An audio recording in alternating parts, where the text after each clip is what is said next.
Di sebuah dunia fantasi bernama The Land, para makhluk yang hidup di sana berada dalam ketakutan dan keputusasaan. Dunia mereka berada di ambang kehancuran. Sang putri yang menjadi harapan mereka telah menghilang sejak 2 tahun belakangan, yang membuat Chaco, makhluk jahat di dunia The Land, mulai menyebarkan kekuasaannya yang gelap. Para tokoh kecil yang tersisa di dunia itu ada tikus tanah bernama Wilkinson, seekor monyet bernama Prinado, seekor dodo bernama Luz, dan seekor anjing besar bernama Martin Ten Bones. Mereka saat ini tengah berjuang bertahan di tengah salju, dingin, dan rasa lapar yang menyiksa, membahas nasib dunia mereka di dalam sebuah gua. Mereka sebelumnya sempat berharap pada Kentoblin, sosok yang berjanji akan membawa kabar baik untuk dunia mereka. Namun sayangnya harapan itu hancur ketika Lius mengaku bahwa Kentoblin telah mati. Dia dibunuh oleh pasukan musuh bernama Blackguard. Lius merasakannya secara emosional, seolah-olah kematian itu terasa langsung di hatinya. Di tengah keputusasaan, nama Colonel Knowledge disebut sebagai satu-satunya harapan yang tersisa. Namun sayangnya bantuannya sampai saat ini belum pasti. Wilkinson yang frustasi dan kelaparan mulai terus mengeluh. Dia merasa lapar, dingin, dan yakin bahwa mereka semua akan mati. Suasana menjadi muram, tetapi tetap diselingi dialog yang memberi sentuhan humor gelap. Cerita ini memperlihatkan betapa rapuhnya harapan dan bagaimana para penghuni The Land mencoba bertahan dalam dunia yang perlahan-lahan tenggelam dalam kegelapan. Dalam suasana muram dan hampir putus asa, muncul suara bijak salah satu dari mereka, Martin Ten Bones, makhluk besar dan setia. Dia akhirnya angkat bicara. Ia menegaskan bahwa sang putri belum meninggalkan mereka. Martin Ten Bones yang masih memiliki porpentin, permata ajaib yang menunjukkan bahwa ikatan spiritual mereka dengan sang putri masih utuh, yang dimana artinya The Land belum benar-benar hilang. Namun teman-temannya masih ragu. Ada yang berpikir sang putri sudah mati atau telah melupakan mereka. Tapi Martin meyakinkan bahwa sang putri mungkin hanya terluka atau terjebak di dunia lain. Dengan tekad, Martin menyampaikan bahwa jika sang putri tak bisa datang ke mereka, maka salah satu dari mereka lah yang harus mendatanginya. Martin Ten Bones merelakan dirinya untuk mencarinya, menggunakan porpentin untuk menemukan sang putri di dunia lain, karena jika tidak segera ditemukan maka The Land akan jatuh ke dalam kegelapan dan kekuasaan Chaco.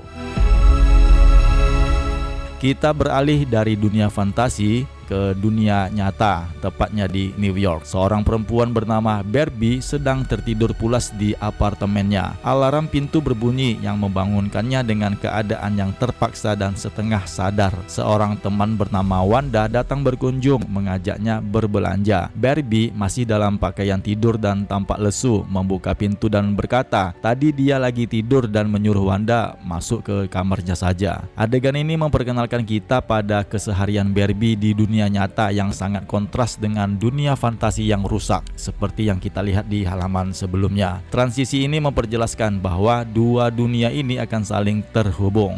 Setelah dibangunkan oleh Wanda, Barbie tampak masih mengantuk dan tidak bersemangat. Wanda mencoba mencairkan suasana dengan candaan, bertanya apakah Barbie bermimpi indah sebelum dia dibangunkan. Tapi responsnya si Barbie mengejutkan. Dia tidak pernah bermimpi lagi, meskipun Wanda membalasnya bahwa semua orang pasti mendapatkan mimpi. Ternyata selama beberapa tahun belakangan ini, Barbie tidak lagi bermimpi, dan menjadi detail penting dalam cerita ini. Mimpi bukan hanya pengalaman tidur biasa, mimpi adalah akses ke dunia lain. Sedangkan fakta bahwa Barbie tidak bisa bermimpi menandakan ada yang salah, baik secara psikologis maupun metafisik. Meski begitu, Wanda tetap bersemangat dan mengajak Barbie pergi belanja meskipun mereka berdua sedang krisis keuangan. Barbie tampak lelah dan berkata, dia terlihat seperti berantakan, tapi Wanda memujinya dan menyebut tulang pipinya luar biasa. Kemudian Wanda menawarkan untuk membuat kopi, tapi Barbie merespons dengan enggan dan menyindir dirinya sendiri bahwa kopi buatannya rasanya seperti mayat. Hal ini menegaskan kondisi mental Barbie yang masih lesu dan kosong bahkan untuk hal-hal kecil seperti minum kopi. Wanda pun mencoba menghibur dengan berkata bahwa dia jago bikin coklat shuffle, tapi Barbie tetap pasif dan tidak tertarik. Akhirnya mereka memutuskan untuk tetap bikin kopi. Ketika Barbie bertanya apakah Wanda pakai krim, Wanda bilang iya, tapi ternyata krim yang ada di kulkas sudah basi dan berjamur. Wanda kemudian memutuskan pergi mencari krim ke apartemen tetangganya, yaitu Deselli atau cowok-cowok yang lain yang ada di ruangan atas apartemen.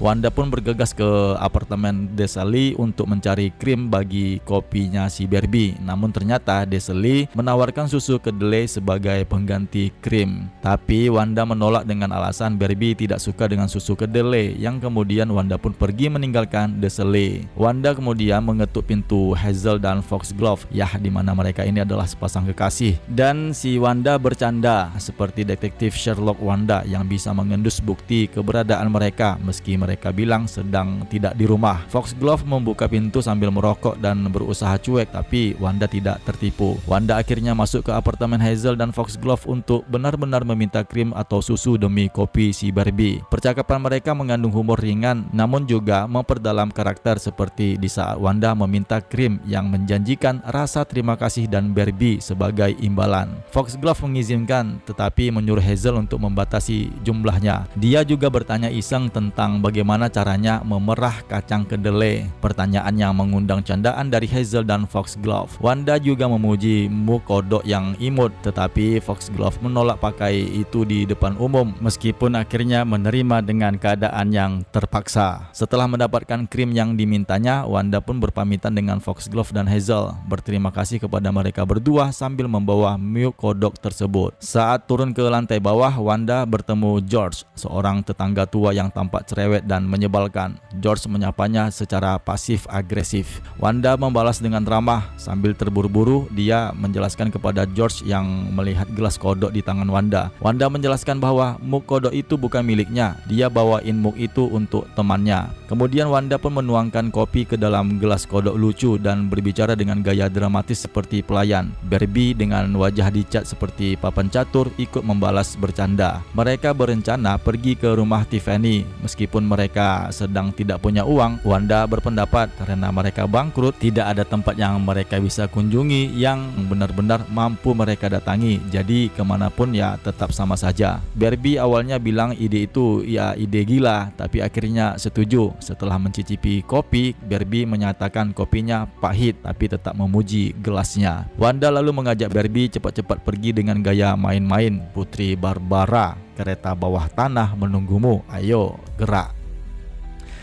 Di dunia Dreaming, Matthew, si burung gagak, bertanya kepada Dreams apa yang sedang mereka tunggu. Dream menjawab bahwa itu bukan pertanyaan bodoh, tetapi dia sendiri tidak yakin dengan jawabannya. Dia merasa ada gangguan besar di alam mimpi Dreaming, yang dimana masa lalu dan masa depan memberi riak yang mengganggu. Tiba-tiba sebuah perubahan terjadi. Dream menyadari ada sesuatu yang berpindah dari satu wujud eksistensi ke wujud yang lain yang berasal dari salah satu scary, yaitu pulau-pulau kecil dan jauh dalam Dreaming. Dia mengajak Matthew untuk memperhatikan dan mengamati apa akibat dari perubahan itu. Dream kemudian mengeluarkan pasir mimpi dari kantong ikoniknya dan menaburkannya ke air sungai, yang merupakan tindakan yang melambangkan pengamatan atau penyingkapan suatu kebenaran dalam Dreaming. Setelah itu terlihat salah satu scary mengalami kehancuran. Dream menyadari bahwa salah satu scary sedang sekarat, tanda dari datangnya angin besar, kegelapan dan penderitaan. Matthew bertanya apa yang akan dilakukan Morpheus. Namun Dream of the Endless bersikap pasif. Dia menjelaskan bahwa Scaries hanyalah bagian kecil dan jauh dari Dreaming yang memang muncul dan lenyap begitu saja. Dia memilih untuk tidak langsung turun tangan, mencerminkan pandangan kosmik dan tak terikatnya terhadap peristiwa yang terjadi dalam wilayah kekuasaannya.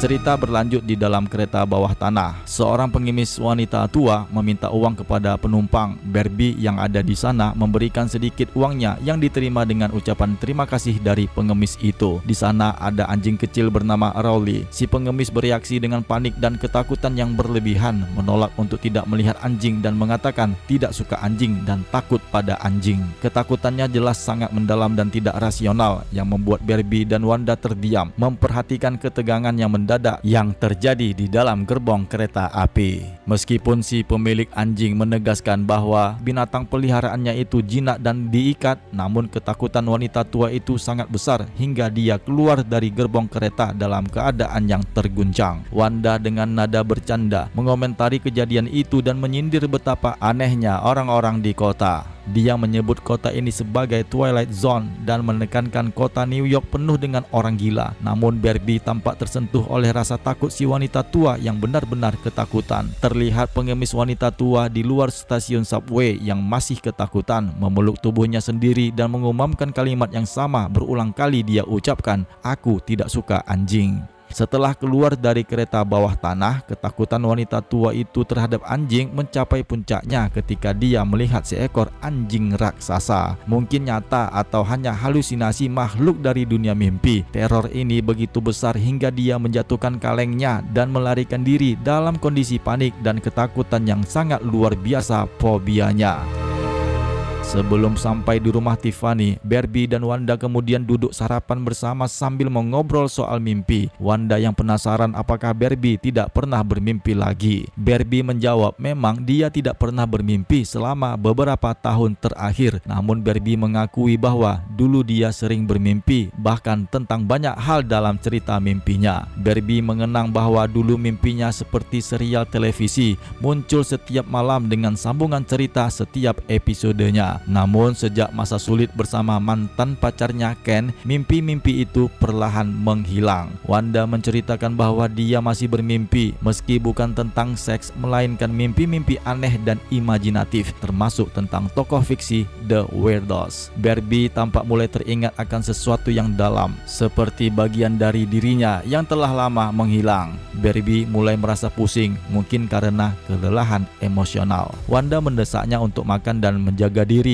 lalu menanyakan apakah Barbie benar-benar tidak bermimpi selama 2 tahun terakhir, yang langsung dibenarkan oleh Barbie. Barbie mulai mengingatkan kembali mimpi lamanya tentang anjing besar bernama Mr. Bunny dan tanah fantasi yang dalam bahaya. Dia menjelaskan hidupnya mulai berantakan setelah berhenti bermimpi. Hubungan dengan Ken memburuk dan Ken berpaling pada wanita lain bernama Cindy. Wanda menceritakan bagaimana dia bisa tinggal di apartemen tersebut berkat bantuan temannya Scarlett dan Hal. Di akhir, Barbie bertanya nama asli Wanda. Ternyata nama aslinya adalah Alvin, tapi Wanda menyatakan bahwa Wanda adalah nama pilihannya, identitas sejatinya. Wanda bersikap tegas namun bersahabat, mengancam Barbie dengan bercanda agar jangan memberitahu siapapun soal nama aslinya. Sementara itu, Martin Ten Bones, makhluk setia dari dunia mimpi Barbie, sedang berjalan menyusuri kota di dunia nyata. Dia terlihat terluka, berdarah dan mengalami banyak kesulitan, tapi tetap bertekad dan tidak takut. Dia menggambarkan kota sebagai tempat yang terang namun penuh ketakutan dan hal-hal yang menyakitkan. Dia menyatakan bahwa dia telah bersumpah setia pada Princess Barbara dan akan terus berjalan sampai mereka bersatu kembali. Meski lingkungan kota mengerikan bagi makhluk seperti dia, gedung yang tinggi digambarkan sebagai tebing batu, suara orang berbagai teriakan, dia terlihat tetap berusaha tegar. Martin merasakan kematian mengintainya, namun dia tetap menguatkan diri bahwasanya dia tidak takut. Dia berdoa kepada Princess Barbara agar melindunginya sambil tetap meyakinkan dirinya bahwa dia tidak akan takut. Fokus cerita kembali ke Barbie dan sahabatnya Wanda. Mereka sedang berjalan di kota dan berdiskusi mengenai masa lalu Wanda. Wanda bercerita tentang masa lalunya. Dia tidak diizinkan membaca komik sebagai anak karena dianggap tidak ladylike. Ayahnya memanggilnya Little Lady dan sekarang Wanda merenung apa yang akan dikatakan ayahnya jika melihat dirinya sekarang. Wanda adalah transgender. Dia merasa orang tuanya malu atau menolak dirinya. Mungkin orang tuanya bilang ke teman-temannya bahwa dia sudah mati. Satu-satunya yang masih berbicara padanya adalah Bibi Dora, meskipun dia berdoa agar si Wanda bertobat. Wanda pun mengenang bahwa kamarnya di rumah orang tuanya masih utuh, seolah-olah dia belum pernah pergi, seperti kuil yang menyimpan kenangan. Saat mereka berbicara, polisi terlihat menghadapi kerumunan dan suasana jadi tegang. Barbie dan Wanda melihat sesuatu yang mengagetkan. Barbie berkata dengan terkejut, "Martin Ten Bones," menandakan bahwa Martin, makhluk dari dunia mimpi Barbie, benar-benar muncul di dunia nyata dan kemungkinan besar terluka parah. Martin Ten Bones, makhluk mirip anjing raksasa berbulu emas, melihat Barbie dan berseru, "Sang Ratu," yang menunjukkan bahwa dia telah berhasil menemukan orang yang dicarinya, Barbie, di dunia nyata. Pasukan keamanan bersenjata mengelilinginya. Mereka tidak tahu siapa atau apa Martin itu, dan karena penampilannya yang besar dan asing, mereka langsung menganggapnya ancaman. Mereka melepaskan tembakan berulang dan bertubi-tubi. Tubuh Martin ditembus peluru. Adegan penuh darah menggambarkan betapa tragis dan kasarnya kematiannya. Dia mati dalam kondisi mengenaskan. Di jalan, Barbie menyaksikannya dari dekat. Barbie berdiri terpaku, menyaksikan tubuh Martin terbunuh secara brutal. Seorang polisi memperingatkan Barbie agar menjauh karena makhluk itu mungkin masih dalam berbahaya. Tapi Barbie dengan tegas dan mata penuh tekad malah mengabaikannya. Dia tahu siapa Martin dan tidak takut kepadanya. Dalam keadaan yang sekarat, Martin mengenali Barbie sebagai putrinya dan mengungkapkan bahwa dia datang mencarinya dari dunia mimpi. Martin Ten Bones dalam keadaan sekarat mengenali Barbie dan memanggilnya Tuanku Putri. Dia berkata bahwa dia datang mencarinya karena dunia mimpi mereka sedang dalam bahaya. Martin memintanya untuk mengambil porpentin yang tergantung di lehernya, karena itu adalah kunci untuk menyelamatkan dunia mereka sebelum Chaco yang akan menghancurkan mereka. Martin memberitahu hanya Barbie yang bisa menyelamatkan The Land. Dia meminta Barbie untuk menyelesaikan misinya dan berkata dengan penuh kasih dia mencintainya, dan akhirnya dia meninggal di pelukan Barbie. Polisi dan orang-orang sekitar bingung dan tak peduli dengan kematian Martin. Mereka menyangka Martin adalah hewan buas seperti serigala dan hanya tertarik pada giginya. Wanda datang menghampirinya dan menemukan Barbie sedang menangis dengan sangat dalam. Wajah Barbie penuh darah dan air mata. Wanda menyadari bahwa Barbie benar-benar terluka secara emosional, bukan hanya karena kejadian itu, tapi karena semuanya terasa nyata dan penting baginya. Di sebuah gunung di dunia mimpi The Land, tiga makhluk yaitu Lius, Prinado, dan Wilkinson merasa ada sesuatu yang salah. Lius tiba-tiba merasakan kematian dari rekan mereka, Martin Ten Bones. Dari kejauhan sampai ke tepi dunia, dia yakin bahwa Martin sudah mati dan merasa sakitnya. Prinado bertanya, kalau Martin sempat menemukan sang putri, apakah dia akan tetap mati? Ini mengungkapkan betapa pentingnya Barbie bagi dunia The Land, seolah nyawanya bisa menyelamatkan Martin. Wilkinson, si tikus detektif, mencoba meredakan ketegangan dengan komentar pahit. Kalau dia benar-benar mati dan sang putri belum datang juga, maka dia yang paling beruntung, mati duluan sebelum semuanya jadi kacau. Komentar itu mencerminkan rasa pesimis dan kepasrahan. Namun Lius meminta Wilkinson untuk diam saja, menandakan bahwa mereka semua sedang berduka dan takut pada apa yang akan terjadi selanjutnya.